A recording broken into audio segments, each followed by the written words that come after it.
Hello guys, ഞാനൊരു കാര്യം ചോദിക്കട്ടെ. നിങ്ങൾക്കൊക്കെ അലാറം ഉണ്ടെങ്കിലേ എഴുന്നേക്കാൻ പറ്റുള്ളൂ എന്നുണ്ടോ? അല്ലാതെ പണ്ടുള്ള ആൾക്കാരെ കണ്ടിട്ടില്ലേ, ഒരു അലാറും ഉണ്ടായില്ല, ഒന്നും ഉണ്ടായില്ല. പക്ഷെ എന്നിരുന്നാൽ പോലും അവരൊക്കെ കൃത്യസമയത്ത്, ഇപ്പോൾ സൂര്യൻ ഉദിക്കുന്നതിന് മുമ്പ് തന്നെ കറക്റ്റ് സമയത്ത് എഴുന്നേറ്റിരുന്നവരാണ്. ഇന്ന് അലാറും ഇല്ലാതെ ഒരാൾക്ക് പോലും എഴുന്നേക്കാൻ പറ്റാത്തൊരവസ്ഥയാണ്. ഇപ്പോൾ ഒരു 5 മണിക്ക് എഴുന്നേൽക്കുന്ന ഒരാളാണെങ്കിൽ പോലും അയാൾ എന്ത് ചെയ്യും? ഒരു 4:30 തൊട്ടൊക്കെ അലാറം തുടങ്ങും. എന്നിട്ട് ഒരു 5-5:30 വരേക്ക് ഈ 5 മണിക്ക് എഴുന്നേക്കുന്ന ആൾ അങ്ങനെ അലാറം വെച്ചിട്ട് ആ ഫോണിൻ്റെ റിംഗ് ടൂൺ കേട്ടിട്ടാണ് അലാറം അടിക്കുക. ഈ അലാറം കൂടാതെ തന്നെ വീട്ടിലുള്ളവരൊക്കെ തന്നെ മാറി മാറി ഇങ്ങനെ വന്ന് വിളിക്കേണ്ടാവുമായിരിക്കും. അപ്പോൾ ഞാൻ ചിന്തിക്കുകയാണ്, പണ്ടുള്ളവർക്ക് ഒരു അലാറും ഇല്ല, ഒന്നുമില്ല. എന്നിരുന്നാൽ പോലും അവരൊക്കെ ഇത്ര നേരത്തെ ആ സമയത്തിന് അതിന് മുമ്പേ തന്നെ അവരൊക്കെ എഴുന്നേറ്റുകൊണ്ടിരുന്നേച്ചത്. ഇന്നൊക്കെ അലാറം അടിക്കാതെ എഴുന്നേൽക്കുന്നവരുണ്ടോ?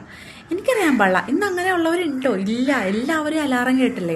ആരെങ്കിലും അങ്ങനെ ഉണ്ടെങ്കിൽ ഒന്ന് കമൻറ്റ് ചെയ്യണേ. അല്ലെങ്കിൽ നുണയാവരുത്, സത്യമാവണം. കാരണം അലാറം ഇല്ലാതെ സ്വന്തമായിട്ട് എഴുന്നേൽക്കാനുള്ള കഴിവ്, ഇപ്പം എത്ര വൈകിയാണെങ്കിൽ പോലും ആ ഒരു ടൈമിൽ എഴുന്നേൽക്കാനുള്ളത്. അലാറം കൊണ്ട് മാത്രം ജീവിക്കുന്ന ഒരാൾ, എനിക്കൊക്കെ മിക്കതിനും അലാറം ഉണ്ടാകും. ഇന്ന കാര്യം ചെയ്യണമെങ്കിലൊക്കെ ഞാൻ മിക്കതിനും അലാറം വെച്ചിട്ടാണ് ഞാനൊക്കെ മുന്നോട്ട് പോണത്. അപ്പോൾ അതുകൊണ്ട് ഒരു ദിവസം ഒരു അലാറം അടിച്ചില്ലെങ്കിൽ കാര്യങ്ങളൊക്കെ സ്റ്റോപ്പായി പോകുന്നു എന്ന് തോന്നുന്നവരുണ്ടോ? ഉണ്ടെങ്കിൽ അവരൊക്കെ ഒന്ന് കമൻറ്റ് ചെയ്യണം കേട്ടോ.